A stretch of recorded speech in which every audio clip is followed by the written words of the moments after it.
Selamat pagi lagi jemaat sekalian. Selamat pagi juga untuk para pemirsa yang sedang menonton sekarang. Kalau jemaat, saya harapkan itu datang hadir di sini. Kalau yang nonton di rumah itu pemirsa. Ya. Oke. Jadi saya perhatikan ini di Akenatat hari ini pilihnya lagu yang semangat-semangat semua nih. Puji Tuhan. Memang kita sebagai orang Kristen sangat bersuka cita. Amin. Oke, kita mau buka Alkitab kita mau belajar dari 1 Raja-Raja pasal yang ke-12. 1 Raja-Raja pasal yang ke-12. Kita akan baca mulai dari ayat yang ke-25 sampai ayat yang ke-33. Oke.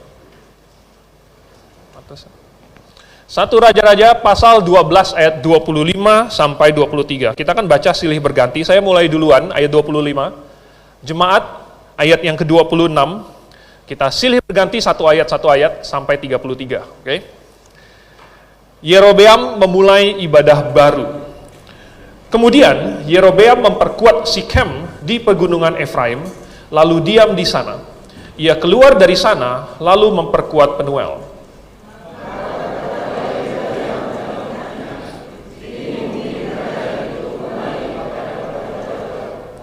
Jika bangsa itu pergi mempersembahkan korban sembelihan di rumah Tuhan di Yerusalem, maka tentulah hati bangsa ini akan berbalik kepada tuan mereka, yaitu Rehabeam, Raja Yehuda. Kemudian mereka akan membunuh aku dan akan kembali kepada Rehabeam, Raja Yehuda.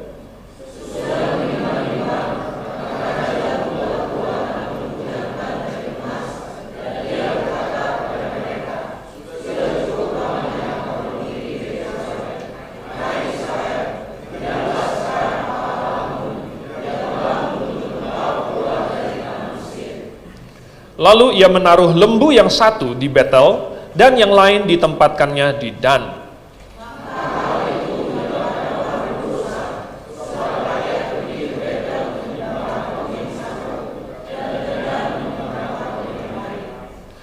Ia membuat juga kuil-kuil di atas bukit-bukit pengorbanan dan mengangkat imam-imam dari kalangan rakyat yang bukan dari Bani Lewi.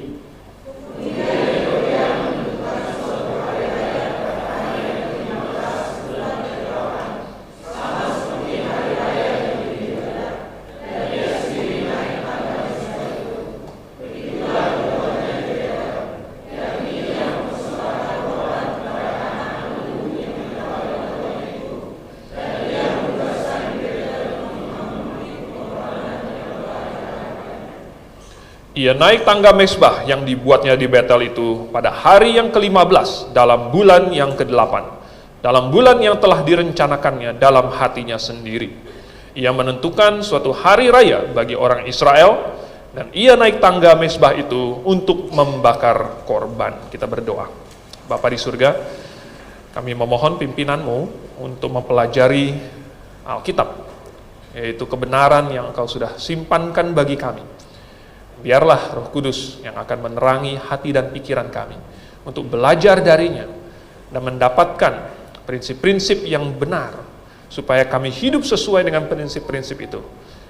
Baik dalam tahun 2023 ini atau tahun kelinci, biarlah Engkau yang memimpin kami. Kami mengucap syukur dalam nama Tuhan Yesus. Amin.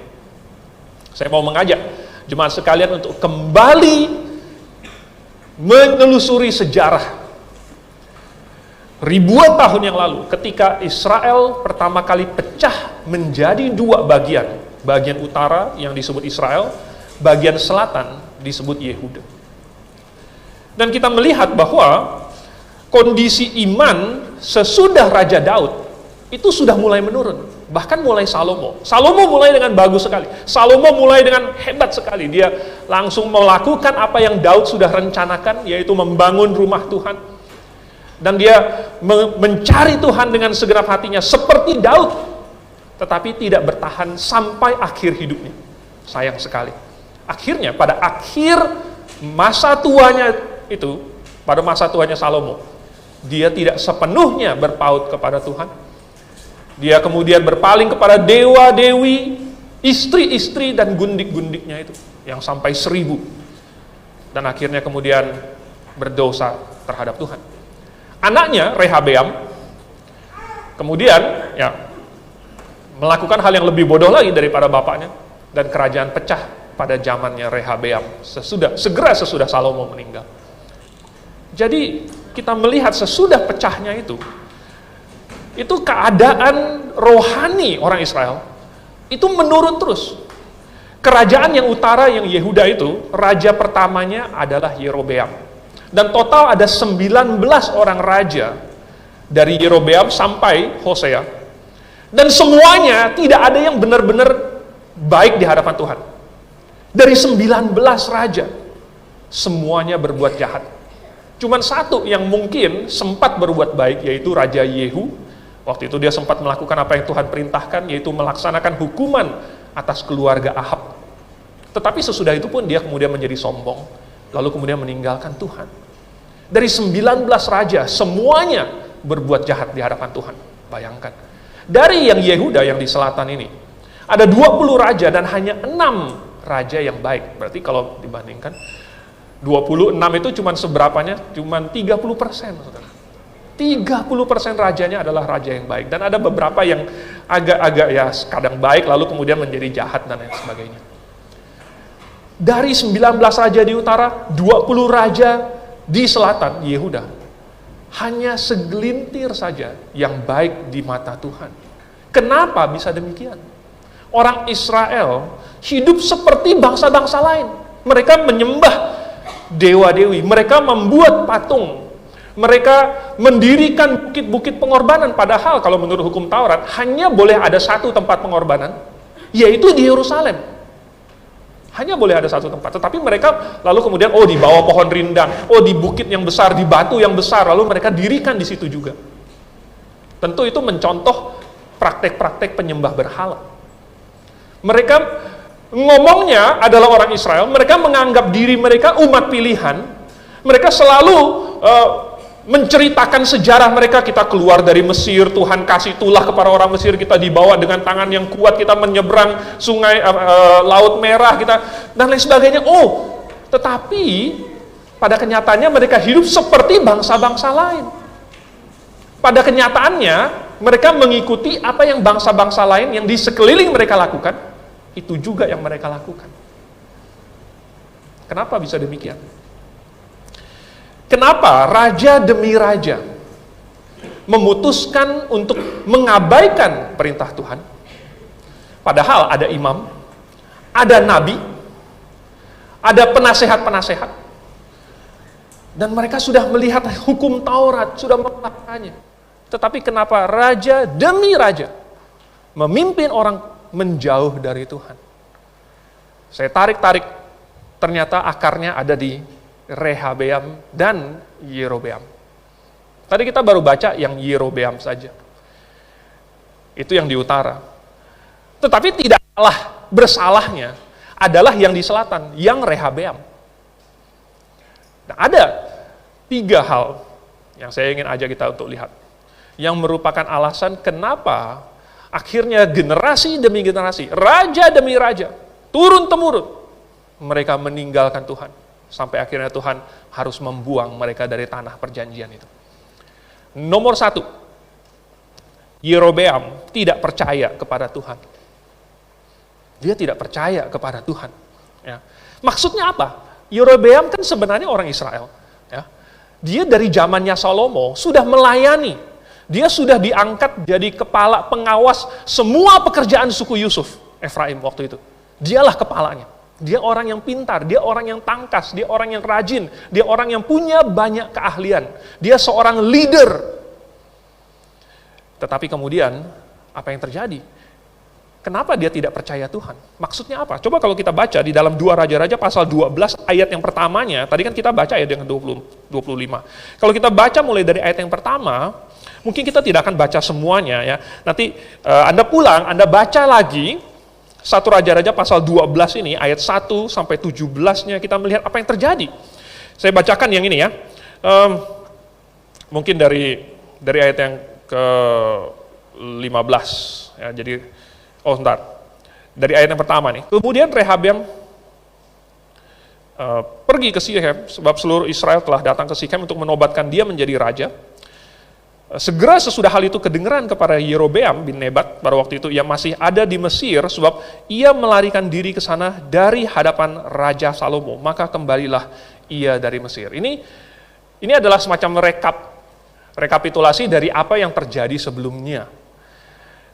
Sebelumnya Nabi sudah datang kepada Yerobeam dan bilang bahwa karena dosanya si Salomo, maka kerajaan itu akan dipecah. Tetapi bukan pada zaman Salomo, di zaman anaknya, Rehabeam.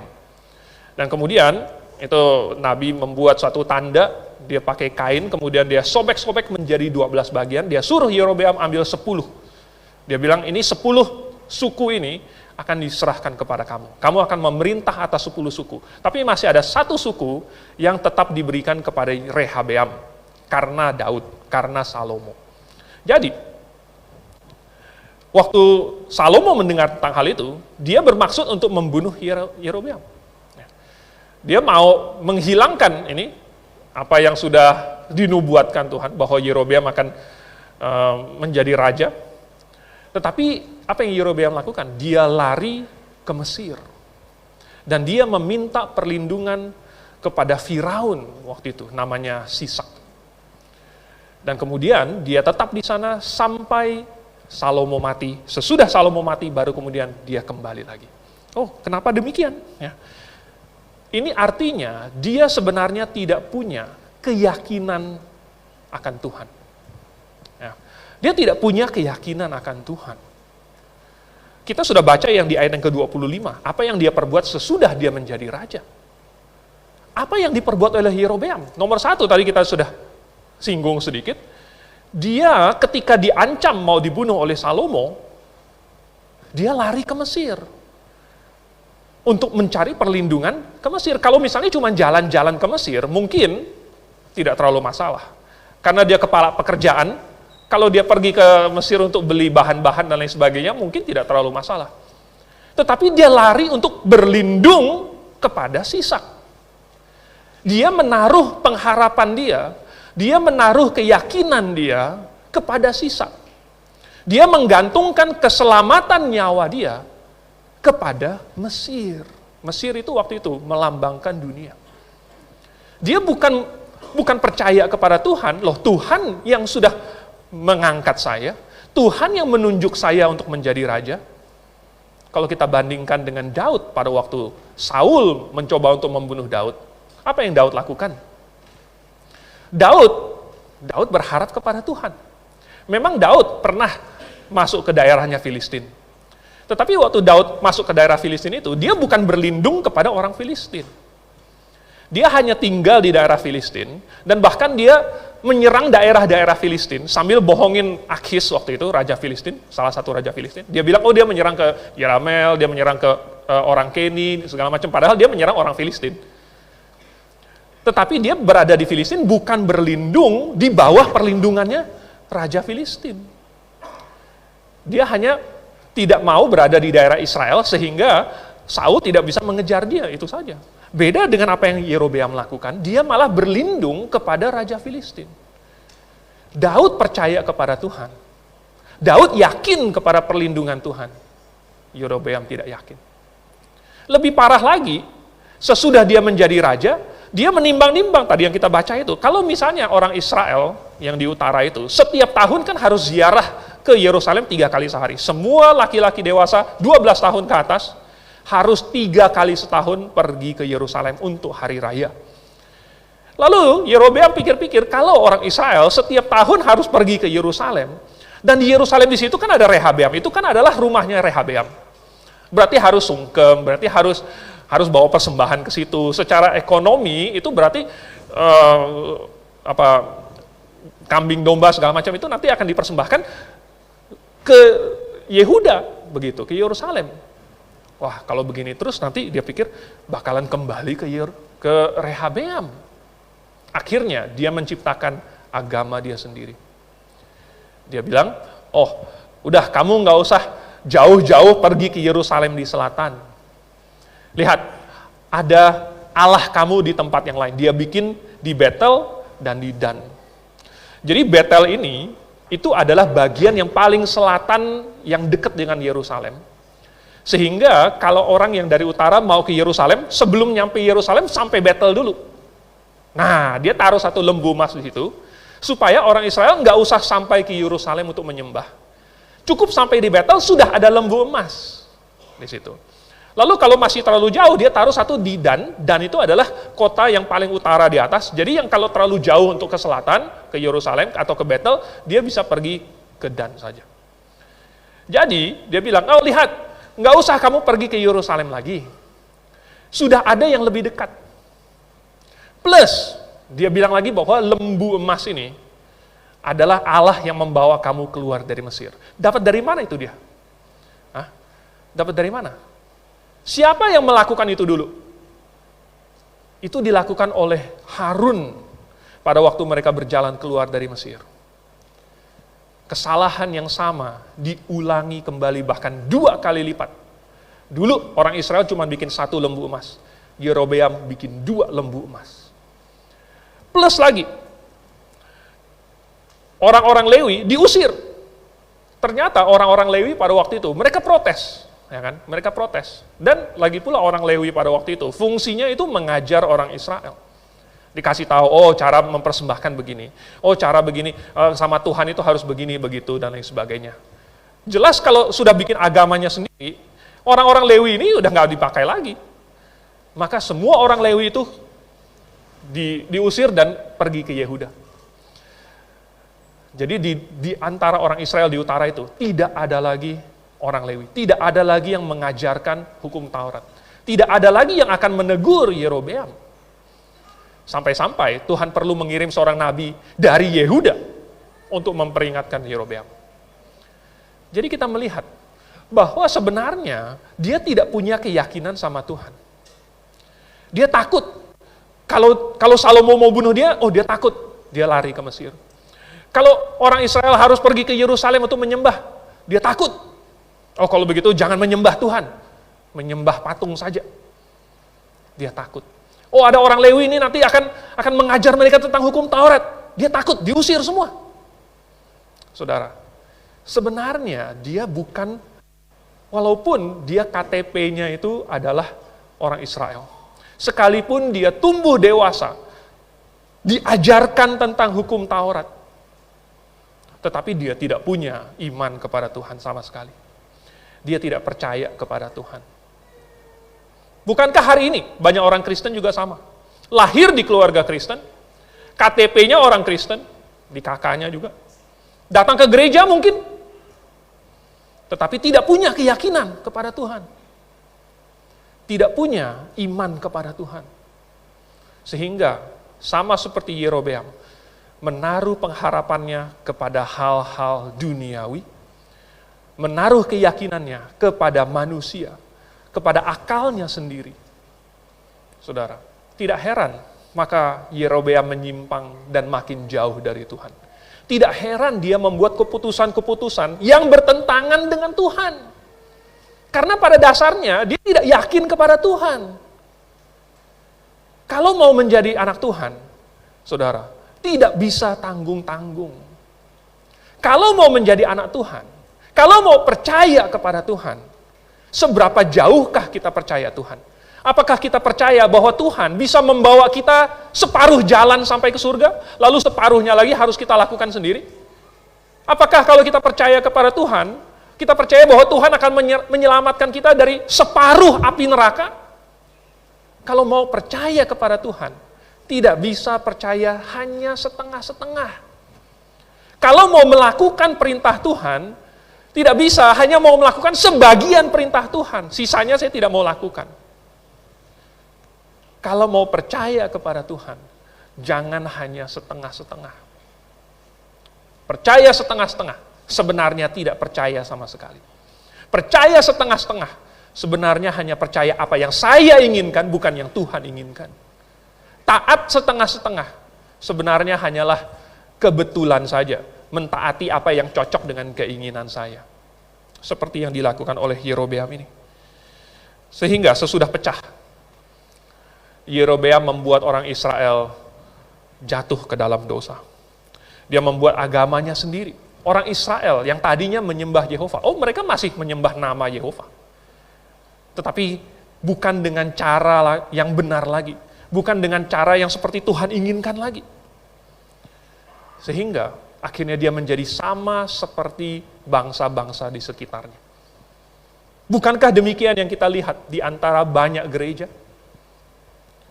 Kenapa orang Kristen sama hidupnya dengan orang yang bukan Kristen? Bukankah karena sebenarnya dia tidak yakin kepada Tuhan? Dia tidak yakin bahwa Tuhan akan memimpin hidupnya. Makanya Yerobeam takut. Makanya orang Kristen membuat keputusan-keputusan yang duniawi karena dia tidak percaya Tuhan. Tuhan bilang apa? Tuhan bilang, aku akan memimpin kamu. Kamu lakukan apa yang saya katakan. Tetapi orang tidak percaya. Makanya dia tidak melakukan apa yang Tuhan inginkan. Saudara, mindsetting, keputusan Yerobeam men-set up orang Israel dan generasi-generasi selanjutnya untuk jauh dari Tuhan. Untuk melupakan Tuhan. Sangat parah sekali, saudara. Lalu bagaimana dengan Rehabeam? Yang kedua, kalau Rehabeam, beda lagi. Ya. Dia anaknya Salomo, ya, tetapi tidak mewarisi hikmat ayahnya. Tidak mewarisi. Apa yang terjadi? Pada saat koronasinya, pada saat pengangkatan dia menjadi raja, kita baca tadi barusan di pasal 12 ayat 1, Yerobeam kembali dari Mesir, lalu kemudian memimpin orang Israel. Lalu Yerobeam bilang, ini mewakili orang Israel, minta supaya pajak diturunkan. Nah, ini kita harus mengerti konteksnya pada waktu itu. Di zaman Salomo, orang Israel itu makmur dan kaya raya. Karena hikmatnya, Salomo berdagang ke sana kemari, memperkuat kota ini dan itu, membangun pasukan tentara yang besar sekali, yang hebat, yang kuat sekali. Saking kokohnya, saking berhikmatnya Salomo, tidak ada negara-negara lain yang berani mengganggu Israel pada waktu itu. Salomo membuat pekerjaan ini dan itu. Di Yerusalem saja, bait suci itu memakan dana yang sangat besar sekali. Habis bikin bait suci, bikin lagi istananya.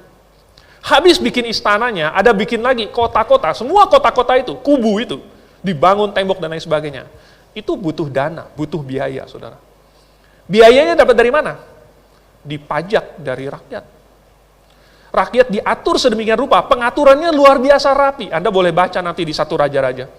Ya, pasal 8 dan seterusnya. Bagaimana Salomo mengatur setiap bulannya, ada suku yang bertanggung jawab begini. Jadi mereka melayani raja 1 bulan dalam 1 tahun. 1 tahun 12 bulan, berarti mereka 1 bulan, satu giliran. Dan mereka akan sumbangsih tenaga. Lalu mereka akan sumbangsih makanan, dan lain sebagainya. Sebenarnya pengaturan Salomo sudah sangat baik sekali. Dan perekonomian Israel pada waktu itu booming, luar biasa, sampai katanya dia membuat perak di Yerusalem banyaknya seperti batu. Anda bayangkan, perak di Yerusalem banyaknya seperti batu. Pada waktu itu belum ada inflasi, saudara. Kenapa? Karena Tuhan punya sistem. Nah, itu tapi untuk khotbah yang lain.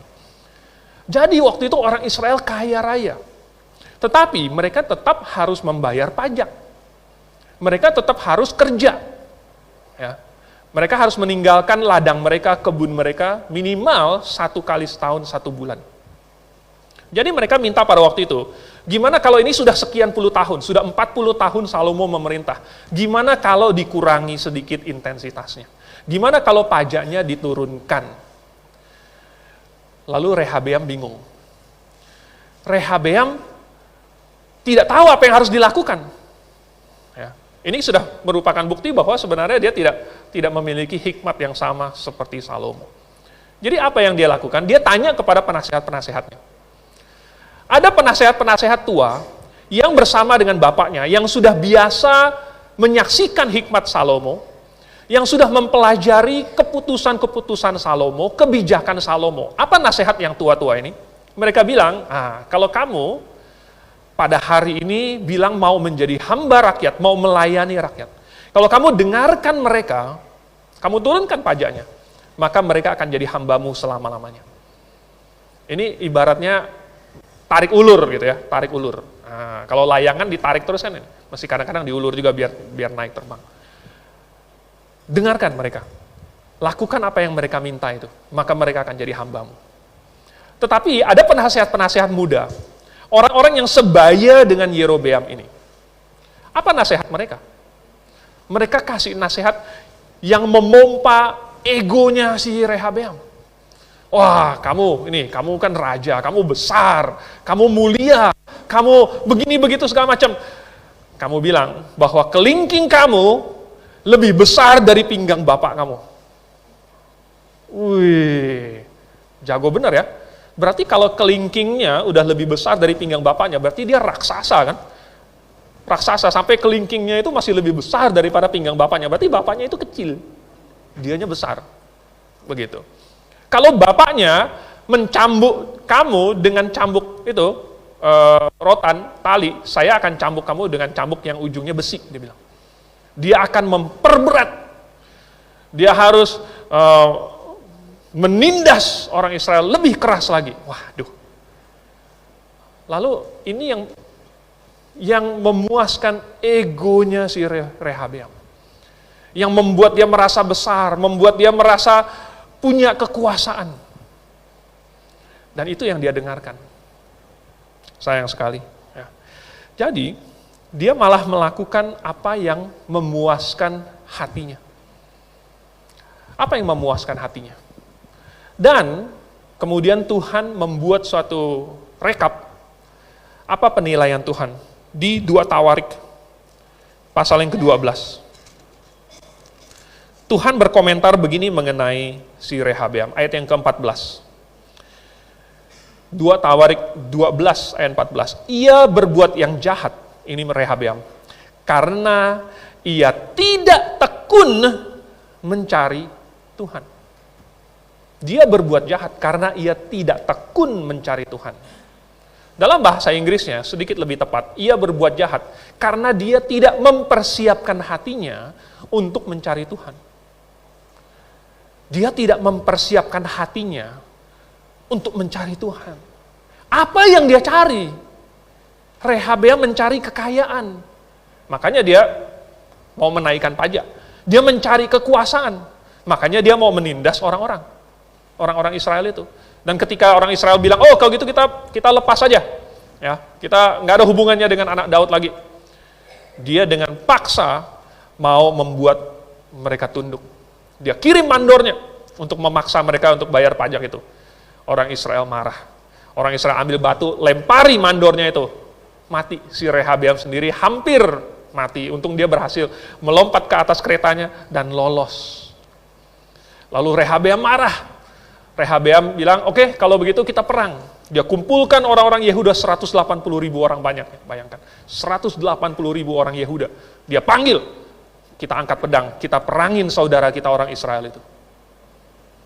Untung waktu itu Nabi Semaya bilang, jangan perang, sebab Tuhanlah yang sudah memperbolehkan, yang sudah mengizinkan ini. Akhirnya nggak jadi perang. Tapi saudara, tahukah Anda, sepanjang umurnya Rehabeam dan Yerobeam ada perang. Berarti memang kebetulan waktu itu si Rehabeam, dia disuruh oleh Nabi, jangan perang, dia tahan aja. Tetapi dalam hatinya dia mau perang. Dia marah. Dan dia memperkuat kota-kota Yehuda waktu itu. Yang berhadapan dengan Israel yang utara itu, dia perkuat, dia kubu-kubukan. Itu dia kasih tembok-tembok, dia masukkan itu perbekalan, dia masukkan senjata-senjata di situ. Siap untuk perang melawan Israel. Tetapi sebenarnya dia mencari hal-hal yang lain. Dia mencari harta, dia mencari kekuasaan, dia mencari umur panjang, dia mencari keamanan. Persis hal-hal itulah yang Tuhan puji Salomo karena tidak dicari, tidak diminta oleh Salomo.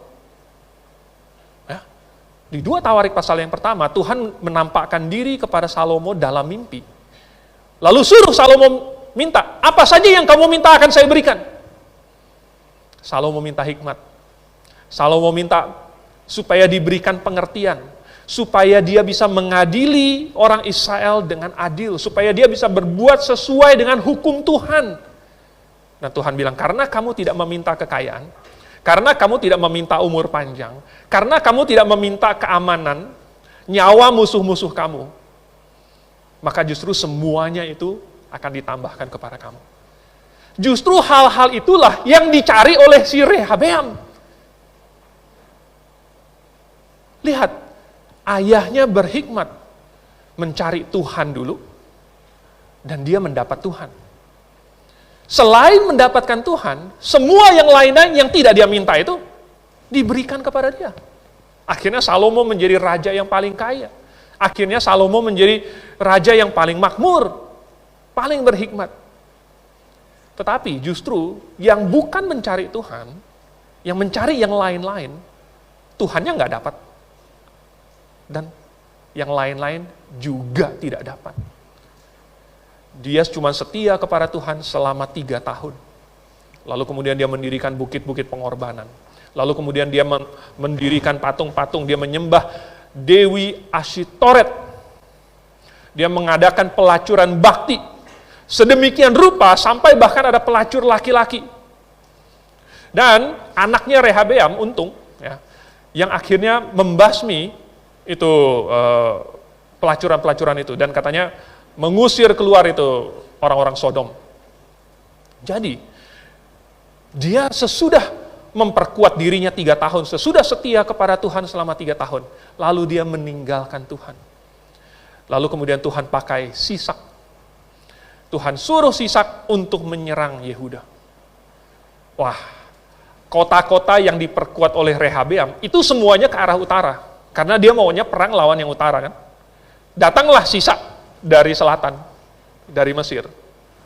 Wah, Rehabeam tahu dia pasti kalah. Lalu kemudian ketika Sisak sudah mengancam dia, akhirnya Rehabeam dan para tua-tua yang lain itu, mereka semuanya baru merendahkan diri di hadapan Tuhan. Oh Tuhan, Engkaulah yang benar, kami salah. Untung masih sempat bertobat. Lalu karena dia merendahkan hati di hadapan Tuhan, maka Tuhan ubah hukumannya. Tidak akan sampai mati, tetapi semua barangnya akan dirampas. Akhirnya Sisak mengepung Yerusalem, lalu kemudian masuk ke dalam, lalu kemudian mengambil semua yang ada di dalam perbendaharaan istana raja, mengambil semua yang ada di perbendaharaan rumah Tuhan, termasuk perisai-perisai emas yang dibuat oleh Salomo, diangkut semuanya. Rehabeam karena sedih sekali, mungkin sakit hati, dia bikin perisai yang terbuat dari tembaga. Terbuat dari tembaga itu jauh banget dari emas, saudara. Kemuliaan Tuhan yang Tuhan taruh di baitnya, di rumahnya itu, diambil kembali. Tidak ada lagi kemuliaan Tuhan di situ. Karena dia telah meninggalkan Tuhan. Orang yang mencari Tuhan akan mendapat Tuhan. Orang yang mencari hal-hal yang lain tidak akan ketemu Tuhan. Yang tidak mencari Tuhan tidak akan ketemu Tuhan. Kenapa yang mencari hal-hal yang lain justru tidak mendapatkan hal-hal yang lain itu? Rehabeam mau kaya, mau untung, malah buntung. Semua perbendaharaan di istana raja diambil oleh Sisak. Bahkan yang di dalam rumah Tuhan diambil oleh Sisak. Dia menjadi hambanya Sisak. Karena sesungguhnya semua hal yang lain-lain itu yang dicari oleh bangsa-bangsa itu terdapat pada Tuhan.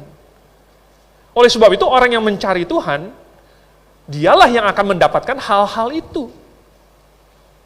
Di dalam Matius pasal yang ke-6 ayat yang ke-33. Tuhan Yesus sudah bilang, carilah dahulu kerajaan Allah dan kebenarannya. Maka semuanya itu di atas sudah dikatakan. Hal-hal yang dicari oleh bangsa-bangsa lain.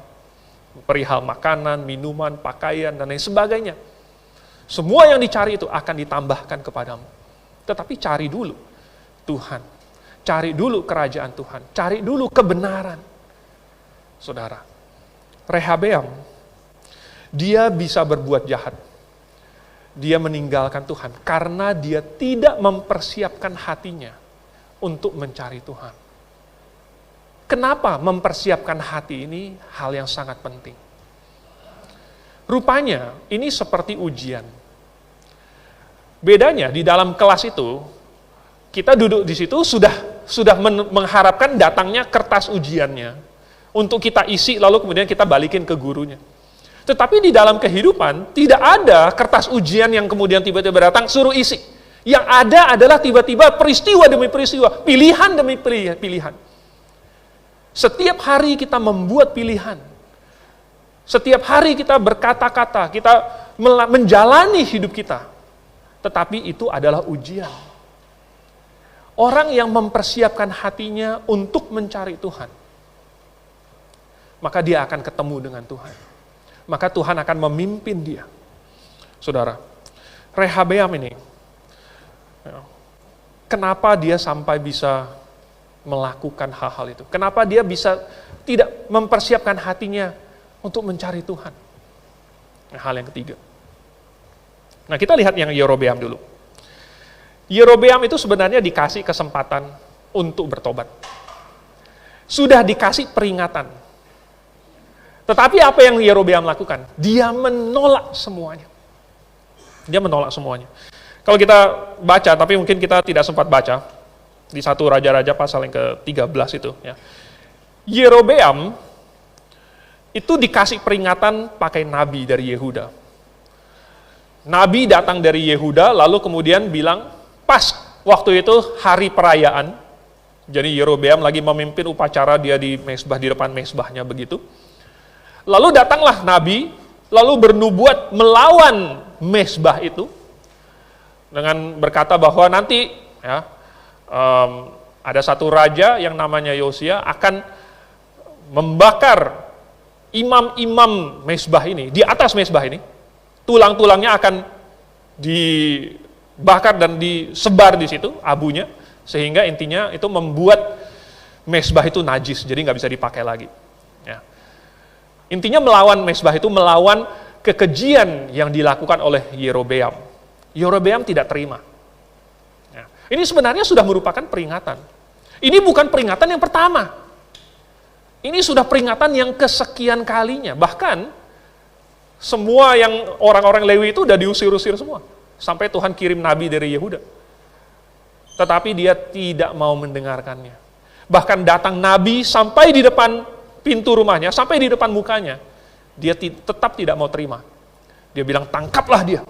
Dan ketika dia mengulurkan tangannya begini, tiba-tiba nggak bisa ditarik lagi. Tiba-tiba paralisis. Kejang, nggak bisa ditarik lagi. Bayangkan kalau kita tangannya begini terus ya, gimana mau mandi, gimana mau sikat gigi, kan? Nggak nyampe kan? Nggak nyampe, saudara. Wah, tangannya kejang begini. Dia ketakutan. Dia bilang sama nabi itu, aduh, tolong berdoalah sama Tuhan, saya salah. Saya ngaku deh, saya salah. Tetapi Tuhan tolong sembuhkan tangan saya supaya bisa ditarik kembali. Si nabi ini masih baik. Nabi ini berdoa kepada Tuhan dan tangannya bisa dibalik kembali, ditarik kembali. Dia bilang, oh ini si nabi sini kamu ikut saya kembali ke istana saya. Nanti kamu makan sama saya. Nanti saya mau kasih kamu hadiah. Saudara, dia bukan senang sama nabi ini. Dia bukan mau melakukan apa yang nabi ini katakan. Dia bukan menyesal. Dia mau menyuap nabi ini supaya jangan ngomong lagi hal-hal seperti itu.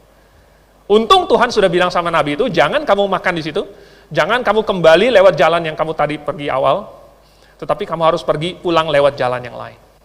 Jadi nabi itu menolak, enggak, saya nggak bisa, sorry. Intinya, Tuhan memperingatkan nabi itu, jangan kamu tetap bersama-sama dengan si Yerobeam. Si Yerobeam ini adalah orang yang akan dikutuk, yang akan dihukum Tuhan. Jangan kamu makan bersama-sama dia. Jangan kamu bersahabat dengan dia. Jangan kamu terima apa-apa dari dia. Lalu nabi itu pergi. Ini ceritanya sebenarnya cukup panjang. Anda baca lagi. Ya, Anda pulang, Anda baca. Lalu nabi ini ditipu oleh nabi tua di situ. Dibilang, oh ada malaikat menampakkan diri kepada saya. Lalu kemudian dibawa kembali ke rumahnya nabi tua itu. Dan akhirnya Tuhan menghukum nabi muda itu. Sayang sekali. Tetapi intinya saya mau ceritakan adalah Yerobeam sudah diperingatkan. Peringatannya keras sekali. Bayangkan sampai ini. Lalu ketika tangannya paralisis begitu, mezbahnya pecah, lalu abu di atasnya tercurah. Persis seperti tanda yang diucapkan oleh nabi itu. Itu tandanya bahwa itu pasti akan terjadi. pecah mezbah itu. Berarti sudah dikasih peringatan, dikasih tanda, tandanya terjadi. Tetapi apakah Yerobeam bertobat? Tidak. Ternyata Yerobeam tidak bertobat. Saudara, apa yang terjadi? Kenapa Yerobeam tidak bertobat? Sudah begitu. Hari ini, saudara, bukankah demikian juga? Tuhan memperingatkan manusia. Dan Tuhan mendirikan jemaat lokal. Supaya lewat kebenaran yang ada di dalam jemaat lokal, Tuhan menegur dan memperingatkan manusia. Barang siapa yang mau mendengarkan Tuhan, yang mau mendengarkan teguran itu, maka Tuhan akan pimpin dia. Tuhan akan pertemukan dia dengan kebenaran. Tuhan akan kasih dia kesempatan untuk bertobat. Tuhan kasih kesempatan kepada semua orang. Tetapi mayoritas justru menolaknya. Ketika Tuhan memakai kebenaran, memakai khotbah, memakai persekutuan, memakai nasihat, bahkan memakai hukuman untuk menegur, sayangnya banyak orang malah kabur. Yang sudah berdosa terhadap Tuhan, yang kecewa terhadap Tuhan, yang marah terhadap Tuhan, malah tidak mau datang ke gereja. Bukankah itu sama dengan apa yang Yerobeam lakukan? Dia sudah menjauh dari Tuhan, sudah menyimpang. Tuhan mau tegur, malah dia usir, dia tolak. Saudara, itu yang membuat Yerobeam dan raja-raja sesudah dia dan seluruh Israel berdosa makin jauh, makin banyak lagi melawan Tuhan. Karena sudah dikasih kesempatan untuk bertobat, untuk mendengarkan nasihat, tetapi mereka menolaknya. Saudara. Lalu Rehabeam, apa yang Rehabeam lakukan? Bagaimana? Ada nasihatnya? Oh, ada nasihat. Buktinya dia punya penasehat. Penasehatnya banyak. Dari yang muda sampai yang tua, banyak penasehatnya. Harusnya sesudah itu tragedi di koronasi itu, harusnya dia pecat semua penasehat muda itu kan. Ini kamu kasih nasihat saya malah bikin 10 ini itu semua mereka pecah. Tetapi siapa yang dia dengarkan? Ada nabi-nabi, ada imam-imam orang Lewi. Siapa yang didengarkan oleh Rehabeam? Rehabeam mendengarkan istrinya.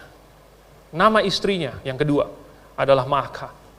Maakah itu adalah putri dari Absalom. Siapa Absalom? Absalom itu adalah anak Daud yang berusaha untuk menggantikan Daud menjadi raja, bahkan membunuh Daud. Bayangkan, dia adalah musuh dari kakeknya. Berarti Absalom ini adalah musuh dari kakeknya si Rehabeam. Kemudian Absalom punya putri, ya, sebenarnya Absalom ini berarti musuhnya Salomo juga kan? Kan Salomo yang diangkat menjadi raja akhirnya. Ada Amnon lah, semua itu digantikan oleh Salomo. Putrinya Absalom malah dinikahi oleh si Rehabeam. Bayangkan, suatu pilihan yang luar biasa bodohnya. Lalu kemudian ternyata kita baca si Maakah ini adalah penyembah Asitoret. Si Maakah ini bukan cuma musuh dari bapaknya, musuh dari kakeknya, adalah penyembah Asitoret. Tidak heran kalau dia akhirnya menyimpang. Saudara, Rehabeam dipengaruhi oleh bisikan istri yang di sampingnya. Wajar, karena istrinya itu dekat dengan dia. Orang bilang istri itu menempel karena rusuk. Begitu kan. Jadi kalau Rehabeam mendengarkan si Maakah, wajar. Betapa banyaknya saudara, raja-raja Israel yang istrinya itu menyesatkan. Isabel, ya, banyak sekali. Nanti mungkin suatu saat ada khotbah tentang itu juga. Tetapi hari ini, manusia mendengarkan nasihat yang lebih dekat, bahkan daripada pasangannya sendiri. Yaitu adalah handphonenya. Handphonenya itu lebih dekat daripada pasangannya, saudara. Dunia itu sudah berusaha untuk mempengaruhi pikiran orang Kristen. Mempengaruhi perilaku orang Kristen. Jadi, informasi itu sudah begitu cepat, begitu banyak, lewat sosial media, lewat WA, TikTok, Instagram, apalagi? Saya kurang gaul sih. Jadi saya nggak tahu sosial media yang mana yang lagi populer. Tetapi ada berita begini, ada berita, banyak diantaranya malahan adalah hoax. Ternyata banyak diantaranya itu palsu. Banyak diantaranya yang bersifat untuk menakut-nakuti. Banyak diantaranya yang berusaha untuk mempengaruhi kita. Sehingga kita hanya memikirkan hal-hal yang duniawi. Yang berfungsi untuk merangsang hawa nafsu. Untuk memuaskan mata kita. Untuk mengisi pikiran kita dengan hal-hal yang tidak berguna. Itu adalah dunia berusaha untuk mempengaruhi kita. Dan itu lebih dekat bahkan daripada pasangan kita, istri atau suami. Karena istri dan suami itu masih pisah badan, tetapi kalau handphone sudah nempel terus di sini, saudara. Lebih dekat. Kalau dunia, kalau Maakah bisa mempengaruhi Rehabeam, maka apa yang kita konsumsi dari sosial media, dari teman-teman kita dan lain sebagainya, itu pun akan mempengaruhi kita. Nah, saudara, nasihat manakah yang akan orang Kristen dengarkan? Ada nasihat dari firman Tuhan. Ada nasihat yang sesuai dengan apa yang Tuhan inginkan. Tetapi dapatnya di mana? Dapatnya di mana, saudara? Dapatnya di gereja. Dapatnya lewat mendengarkan firman Tuhan. Di sekolah minggu dewasa, di seminar, di blok kelas, di kongres fundamentalis, dan hal-hal yang sifatnya rohani dari membaca firman Tuhan. Itulah nasihat-nasihatnya. Rehabeam punya penasehat-penasehat itu. Saudara, saya katakan bahwa penasehat-penasehat Anda di dalam jemaat GBI Agrave ini lebih banyak daripada penasehatnya Rehabeam. Lebih banyak. Dan lebih banyak firman Tuhan yang Anda bisa dapatkan daripada yang didapatkan Rehabeam. Tetapi sayangnya, pengaruh buruk yang kita terima juga mungkin lebih hebat daripada si Maakah itu. Tetapi yang mana yang akan kita dengarkan? Yang mana yang akan kita sendengkan telinga kita? Apa yang diputuskan oleh Rehabeam dan Yerobeam ini? Pilihan mereka mempengaruhi generasi-generasi yang selanjutnya. Apa yang anak-anak mereka lakukan? Yerobeam, saudara. Kemudian dia akan mati, lalu digantikan lagi. Itu bukan cuman satu atau dua. Banyak raja-raja Israel yang dibunuh oleh bawahannya sendiri. Jadi Yerobeam, karena dia sudah menyakiti hati Tuhan, Tuhan bilang nanti enggak, kamu enggak akan kokoh, kerajaan kamu tidak akan kokoh. Ya. Padahal tadinya Tuhan sudah berjanji kepada Yerobeam, kalau kamu setia, kalau kamu menuruti firman-Ku, maka Tuhan akan membangunkan bagi Yerobeam suatu rumah, suatu keturunan, suatu bangsa yang besar. Seperti yang dia lakukan untuk Daud. Bayangkan. Tetapi ternyata tidak. Yerobeam tidak percaya kepada Tuhan. Dia tidak mau yakin kepada Tuhan. Malahan dia membuat agama dia sendiri, dia tinggalkan Tuhan. Akhirnya, sesuai dengan hukuman yang Tuhan berikan, maka garis keturunannya Yerobeam juga terputus, digantikan oleh orang lain. Digantikan oleh orang lain, itu juga kemudian dibunuh juga. Oleh bawahannya lagi, oleh panglimanya, oleh kaptennya, oleh penjaganya. Dan banyak sekali, saudara. Di antara raja-raja orang Israel, ada 4 atau 7 yang mati dibunuh oleh bawahannya sendiri. Kenapa? Karena apa yang sudah dilakukan oleh Yerobeam, mindsettingnya, pilihannya, itu kemudian diwariskan ke generasi selanjutnya, kepada orang-orang Israel yang lain. Sehingga mereka pun jauh dari Tuhan. Sehingga mereka pun tidak menghormati raja. Yang dipilih oleh Rehabeam, mindsettingnya Rehabeam, yang tidak menyiapkan hatinya untuk Tuhan, membuat anak-anaknya juga demikian. Walaupun pemberontakan jauh lebih jarang di Yehuda daripada di Israel, tapi anak-anaknya mewarisi mindsetting yang sama dari Rehabeam.